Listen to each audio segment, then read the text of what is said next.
പൗരത്വ നിയമ ഭേദഗതി എന്ന് കേട്ടപ്പോൾ ചിലർ ചാടിയിറങ്ങിയത് ഇത് ഞമ്മന്റെ പ്രശ്നമാണെന്ന് ആർത്ത് വിളിച്ചാണ്. ജമാഅത്തെ ഇസ്ലാമിയും പോപ്പുലർ ഫ്രണ്ടും ഒരേ തൂവൽ പക്ഷികളായി ഒരുമിച്ചൊരു ഹർത്താൽ നടത്തിയും കല്ലെറിഞ്ഞും പുളകിതരായി. പ്രതിഷേധ പ്രകടനങ്ങളെ അവർ ഫാൻസി ഡ്രസ് മത്സരമാക്കി മാറ്റി. താടിക്കാരും തൊപ്പിക്കാരും ഹിജാബുകാരും മാത്രമുള്ള ആ പ്രതിഷേധങ്ങളിൽ പലയിടത്തും മുഴങ്ങിക്കേട്ടത് മതസൂക്തങ്ങളും തക്ബീർ വിളികളും.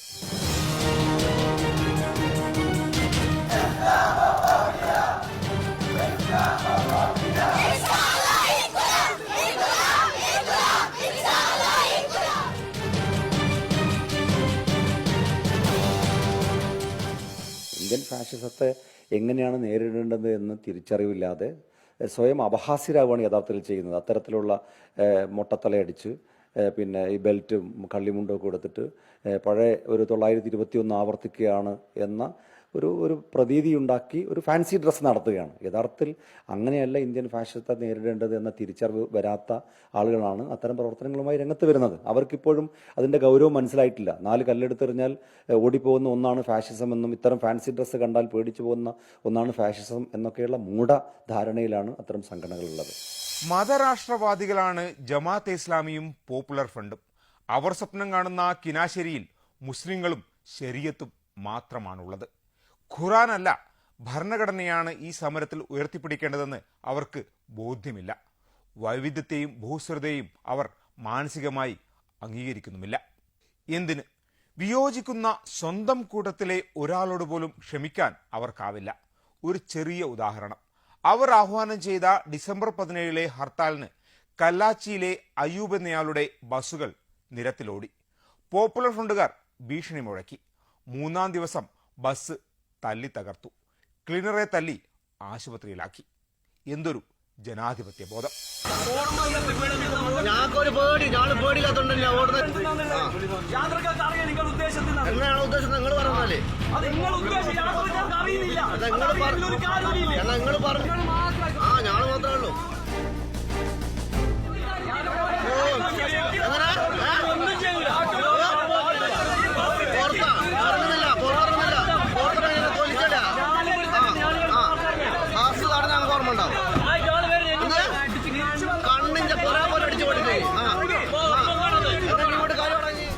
ഈ മാസം 15-ാം തീയതി നടന്ന ഹർത്താലിനോടനുബന്ധിച്ച് PP ട്രാവൽസിൻ്റെ 3 ബസ്സുകൾ സർവീസ് നടത്തിയിരുന്നു. അതിന് പൊറക്കാട്ടേരിയിൽ വെച്ച് സമര അനുകൂലികൾ ബസ് തടയുകയും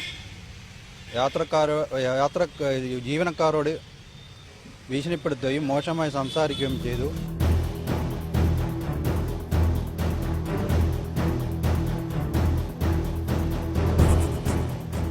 SDPIക്കാരാണ് സമരം നടത്തിയത്.